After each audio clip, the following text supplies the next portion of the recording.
let's get into it.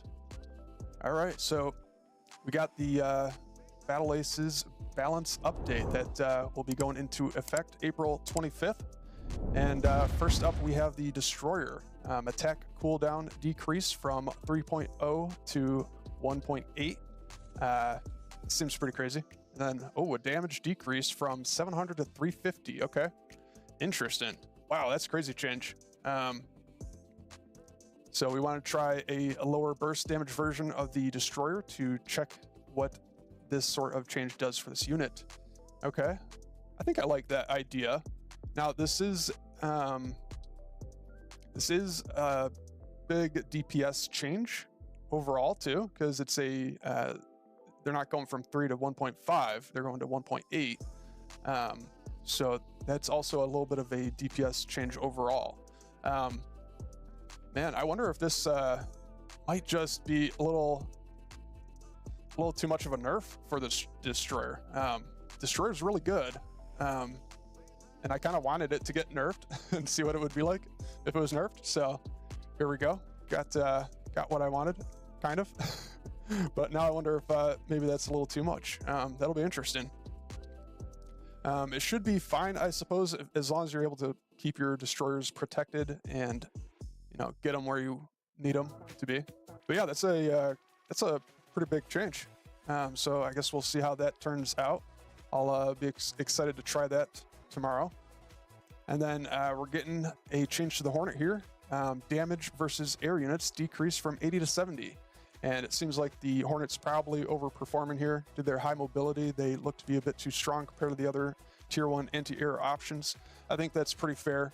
I think Hornet's definitely one of the better anti-air options right now. And it's got it's just got all around really good DPS. It's kind of crazy. If you have some good tanky units up front, it'll just put out really good DPS against pretty much anything, really. So Hornet's a good unit. It's probably a good little nerf here. I don't think it's too much of a nerf though. I think it should still be pretty good even after that change. So I wouldn't be too worried or concerned about the Hornet. Next up, we have the Blaster. Attack cooldown increase from 0.5 to 0.55. Okay. Doesn't seem like much at all. So I wouldn't expect this to be all that noticeable, to be honest. But, I definitely feel the Blaster has a little too high DPS, so that's probably a good thing as well. But I don't think I have much more to say about that, since it's such a minor change there, I think. And then the Blink Hunter. Damage versus air units increased from 240 to 255. And we were talking about this a little bit yesterday, how good the... I was thinking of the Hunter. This is the Blink Hunter. Okay. So Blink Hunter is getting a buff here, actually. That's good, because I have not... I tried using the Blink Hunters like the first day or two, and I was struggling. They have really low DPS. And you definitely feel it going up against air units. I feel like you need like 5 to 10 Blink Hunters just to take out one air unit. So this will be good. Give the Blink Hunter a bit of a buff. Hopefully that's enough. Honestly, I'm not even sure that's enough of a buff, because I still feel like that's pretty low DPS compared to some of the other options. So I know Blink Hunter has the added mobility benefit, but if they don't have the DPS to back it up, then what's the point, really? So next we got the Advanced Bot then. Damage versus ground units increased from 50 to 60, and I think that's a good change. Not too big of a change or anything, but Advanced Bot is one of the units that you really can mass up quite a lot of them. So even a small DPS change like this can add up for something like the Advanced Bot. And I think that's pretty good. They're very strong against air units, of course, but they just kind of fall apart to everything else. And I was kind of just thinking about this last night, that things like the Advanced Spot or the Advanced Blink are so heavily specialized, it seems like they just kind of don't do anything in any other matchups, The Advanced Spot is really good against air, but it doesn't really do anything in the other matchups. And then something like the advanced blink does really well against the big units and is just kind of very mediocre against everything else. So it's very polarizing. But it's not too bad of a thing since they, have that counter system in play. So anyways, moving on here, Swift Shocker, damage increased from 105 to 115. That I think is pretty good. I'm always a bit underwhelmed by the Swift Shocker for the most part. They just they lack the DPS, I feel, and they're also very squishy and die pretty easily, I feel like, to most things.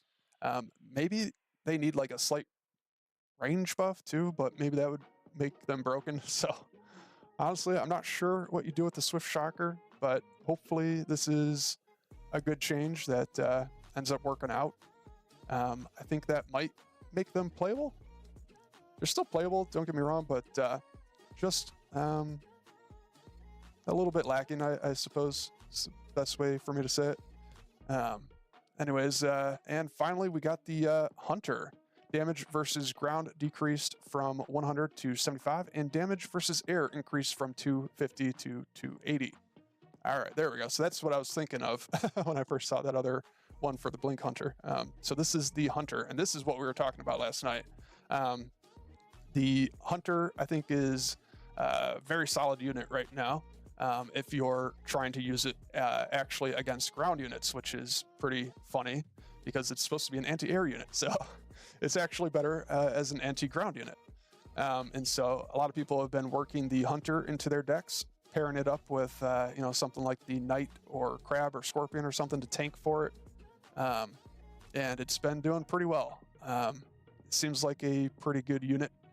And a lot of DPS for sure. That's quite a lot of DPS. So they're nerfing that. Looks like a pretty big nerf from 100 to 75. I kind of like the idea of having the Hunter be slightly more geared towards ground, or like having a good balance between ground and anti-air, But, it's probably, I think this is a pretty big nerf, so I don't think it's going to be used too much in that way anymore.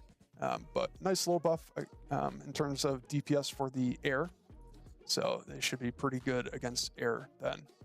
So that's it. That's all the patch note changes for tomorrow. And that'll be pretty cool. A lot of changes there, and that'll be fun to test out tomorrow. I'm pretty excited about that. And we did get an update from the devs on the Discord channel that the beta will be closing on April 28th. So we got a few more days here to grind out the game and have some fun streaming here. And then we'll be just looking forward to the next one, and hopefully it won't be too long. So that's it for the patch notes. Thank you guys for joining me for that.